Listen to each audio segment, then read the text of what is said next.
বিশ্ব রক্তদাতা দিবস উপলক্ষে রক্তদাতাদের সম্মাননা প্রদান ও সন্ধানী বিশ্বাস শুদ্ধতায় একাগ্র শীর্ষক আলোচনা সভার আয়োজন করা হয়েছে। বৃহস্পতিবার সন্ধানী ভবনের শিশির মিলনায়তনে অনুষ্ঠিত উক্ত আয়োজনে প্রধান অতিথি হিসেবে উপস্থিত ছিলেন বাংলাদেশ সরকারের মাননীয় স্বাস্থ্য ও পরিবার কল্যাণ মন্ত্রণালয়ের মন্ত্রী ডাক্তার সামন্তলাল সেন। এছাড়াও উপস্থিত ছিলেন সমাজ কল্যাণ মন্ত্রণালয়ের মাননীয় মন্ত্রী ডাক্তার দীপুমণি। বিশেষ অতিথি হিসেবে উপস্থিত ছিলেন বিএসএমএমইউর উপাচার্য অধ্যাপক ডাক্তার দীন মোহাম্মদ নুরুল হক, স্বাধীনতা চিকিৎসক পরিষদের সভাপতি ডাক্তার জামাল উদ্দিন চৌধুরী, মহাসচিব অধ্যাপক ডাক্তার কামরুল হাসান মিলন ছাড়াও অন্যান্যরা। মূল আয়োজক হিসেবে উপস্থিত ছিলেন সন্ধানী অ্যালামনাই ফাউন্ডেশনের মহাসচিব অধ্যাপক ডাক্তার মনিলাল আইচ লিটু। উক্ত অনুষ্ঠানটি সভাপতিত্ব করেন সন্ধানী কেন্দ্রীয় পরিষদের সভাপতি হাসিন মুকরামিন আজমাইন।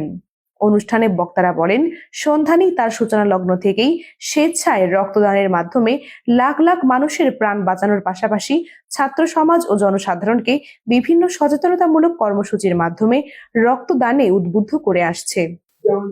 যে বললেন, একজন সতীর্থ, একজন বন্ধু, সহপাঠী, সে দারিদ্র্যের কারণে নাস্তা খাবার পয়সা নেই, অনেক দেরি করে উঠে ক্লাসে যায়, তার কারণ যেন সকালে নাস্তার পয়সাটা যেহেতু তার নেই, নাস্তা না খেয়ে ক্লাসে চলে যায় এবং তারপরে একবারে হয়তো দুপুরের খাবারটা খাবার চেষ্টা করে।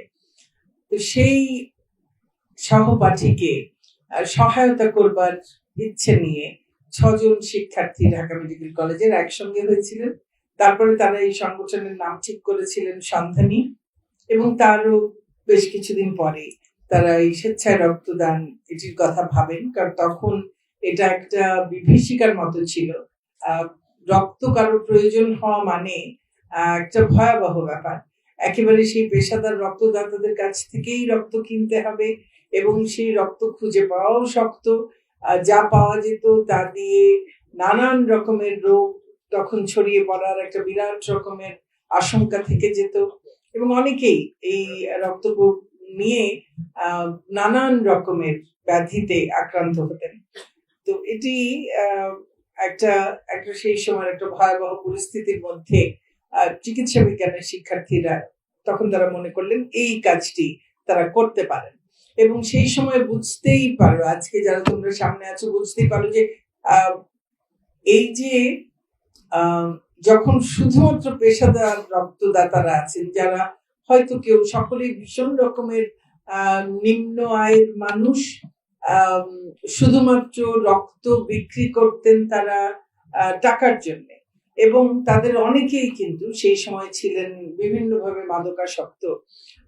তো সেই জায়গাটায় তখন মানুষ নিজের একেবারে প্রিয়জনের, নিজের সন্তানের বা বাবার প্রয়োজনেও নিজে কিন্তু রক্ত দিতেন না, প্রচন্ড রকম ভয় পেতেন। তো এমনকি জামাল ভাই যেমন বলেছেন যে চিকিৎসা বিজ্ঞানের ছাত্র হয়েও কিন্তু প্রথমবার রক্ত দেওয়ার সময় ভীষণ ভয় পেয়েছেন। তো এইরকম একটা ভীতিকর পরিস্থিতিতে কিন্তু এই উদ্যোগটি একটি অসম্ভব সাহসী উদ্যোগ ছিল, এবং তারপর কত কষ্ট করতে হয়েছে কাউকে কনভিন্স করতে যে রক্ত দেওয়া যায়। সন্ধানী আমার কাছে একটি ঐতিহাসিক নাম, এবং আমি মনে করি যে চিকিৎসা শাস্ত্রে অধ্যয়নকালে ছাত্র ছাত্রীরা মিলে যে একটি জাতীয় সংগঠন করতে পারে এবং দেশের জন্য এইভাবে কাজ করতে পারে, এটার এক্সাম্পল শুধু বাংলাদেশে রয়েছে মনে করি। এবং সন্ধানী এই জন্য আমার কাছে পছন্দের নাম। আমার কাছে মনে হয় যারা সন্ধানী করে তাদের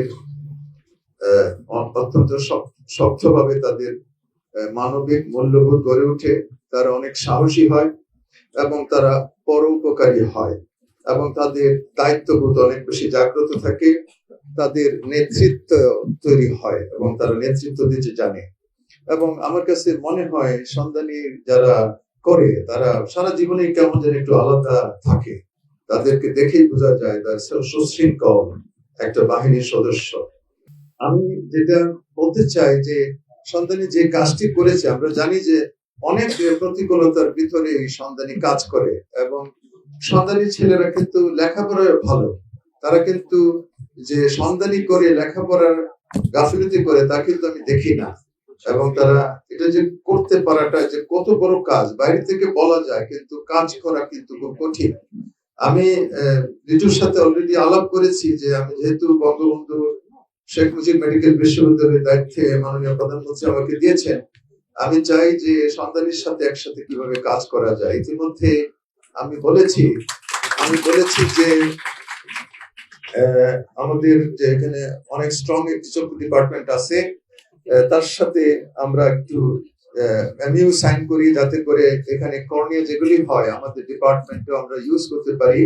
এবং ইতিমধ্যে আপনারা জানেন যে মানুষের মধ্যে যে দেহ দান, অঙ্গ দান, কর্নিয়া দান এবং কিডনি দান এবং সারা শরীর দেহ দান, এটার কিন্তু একটা নীরব বিপ্লব কিন্তু ঘটেছে। যদিও আমরা কর্নিয়া কম পাচ্ছি, কিন্তু মানুষ জানে যে কর্নিয়া দান করা যায়। কিন্তু গত 2-3 সপ্তাহ আগে বঙ্গবন্ধুতে 100 জন সাদা মনের মানুষ, সুধীজন, এই সমাজে প্রতিষ্ঠিত মানুষ, তাদের সম্পূর্ণ দেহ দান করেছে মেডিকেল প্রফেশনের কল্যাণের জন্য। তারা কিন্তু দান করেছে। আমি মনে করি এটার কৃতিত্ব সন্ধানীর রয়েছে, এই কৃতিত্ব। কারণ এই যে দান করা, দেহ দান করা, রক্ত দান করা, এইটার কিন্তু প্রবণতা মানুষের মধ্যে এসেছে বিকজ অফ সন্ধানী, এটা আমি বলতে পারি। এবং এখন একটা জিনিস আমি বলতে চাই যে মাননীয় প্রধানমন্ত্রী ব্রাসেলসে খুব সম্ভবত 2018 সালে উনি একটা বক্তৃতায়, একটা কনফারেন্স, ইন্টারন্যাশনাল সায়েন্টিফিক কনফারেন্সে বলেছিলেন যে বায়ো ব্যাংক সম্পর্কে একটা কমিটমেন্ট দিয়ে আসছিলেন।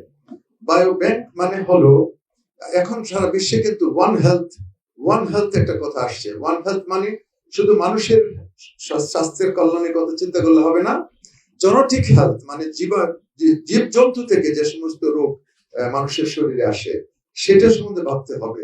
এবং বার্ডস এর থেকে যেগুলি আসে, বিভিন্ন সামুদ্রিক যে সমস্ত ধরেন ফিশের থেকে যেগুলো আসে, এটা হলো inter connecting of different diseases ট্রান্সমিশনের, এইটাকে নিয়ে এখন আমাদের চিন্তা করতে হবে। আমরা সাহস করে এগিয়ে গিয়েছিলাম, আমরা প্রোগ্রাম করা শুরু করলাম। এই মেলা হতো একটা বাণিজ্য মেলা, সেই মেলাতে মানুষজনকে উদ্বুদ্ধ করা, তাদেরকে রক্ত দেওয়া, ওই সময়টা ছিল একটা রক্তের উপরে যে আমাদের যে প্রচারটা খুবই দরকার ছিল। কারণ আমরা দেখতাম যে বেশিরভাগই ছিল তখন ওই যে কি বলে এটাকে প্রফেশনাল যে ডোনার, এদের মধ্যে থেকে তো তখন আমাদের তো স্ক্রিনিং এরও সুযোগ ছিল না। তো ওই জায়গাগুলো যখন এত বেশি রক্ত ওদের কাছ থেকে নেওয়া লাগতো, রক্ত ছাড়া তো আর অপারেশন হতো না, কিন্তু এটুকু আমাদেরকে বাঁচতো আমাদের মনে, সেই জন্য আমরা এটা কাজ করেছি। কিন্তু আমি যে জায়গাটাই বলতে চাচ্ছি, আমি কথাগুলো আগেও বলেছি, আমি কিন্তু ইনোভেটিভ কাজ করতে পছন্দ করি বেশি। এবং আমি স্বাধীনতা চিকিৎসক পরিষদের দায়িত্ব নেওয়ার পরেও কিন্তু বেশ কিছু ইনোভেটিভ কাজ করেছি। আমরা একটা সায়েন্টিফিক সেমিনার করেছি, যেটা ইন্টারন্যাশনাল একটা সেমিনার করেছি, যেখানে মাননীয় প্রধানমন্ত্রী যেটা চাচ্ছেন যে বাংলাদেশে মৌলিক গবেষণা শুরু হোক চিকিৎসকদের হাতে। গত বছরই 47,000 রক্তদাতা, 36টা ইউনিট সন্ধানী। আজ এটি একটি মহেরু, এটা বড় আকারে আছে। নিশ্চয়ই যারা শুরু করেছে, যার কথা না বললেই নয়, সন্ধানী বললেই লিটু ভাই, মনিলাল লিটু সবসময় আছেন। এটি কিন্তু ভিতর থেকে আসতে হয়, এই ডেডিকেশনটা। অনেক সময় আমরা তো ছাত্রলীগ করেছি, সন্ধানী আর চোখে দেখতাম সন্ধানী তো ওখানে লিটু ভাই বসে আছেন। তো সেই ছোট্ট রুমটা এখনো আছে, নিশ্চয়ই একসময় বড় আরো সুন্দর রুম হবে। ঢাকা মেডিকেল কলেজের কথা বলছি, সেটি নিশ্চয়ই আরো বড় হবে। সেই লিটু ভাই তখন থেকে, এটা যদি অন্তরে যদি মানুষের প্রতি দরদ ভালোবাসা না থাকে, রোগীদের প্রতি মমত্ব না থাকে, কোনো কমিটমেন্ট যদি না থাকে, তাহলে কিন্তু এটি হয় না। লিটু ভাই সেই মানুষ, অনেক গুণে গুণান্বিত, গুণের শেষ নাই। ধন্যবাদ জ্ঞাপন দিবস। তো কাজেই বাংলাদেশের সর্বশ্রেষ্ঠ রক্তদাতা আমি মনে করি মাননীয় প্রধানমন্ত্রী শেখ হাসিনা। উনি 82 সাল থেকে 3 বার রক্ত দিয়েছেন। আমাদের টোটাল যে ডাইমেনশন সন্ধানের, এই ডাইমেনশনে কিছুটা চেঞ্জ আনতে হবে। এটা আমরা নিজেরা আলাপ করেছি। যেমন একসময় ব্লাডের ক্রাইসিস ছিল, এখন কিন্তু দেশে ব্লাডের ক্রাইসিস নাই। এখন মূল ক্রাইসিসটা হলো কর্নিয়া। আমরা সারা বছরে যে পরিমাণ কর্নিয়া পাই, এটা মোটেও সন্তোষজনক না।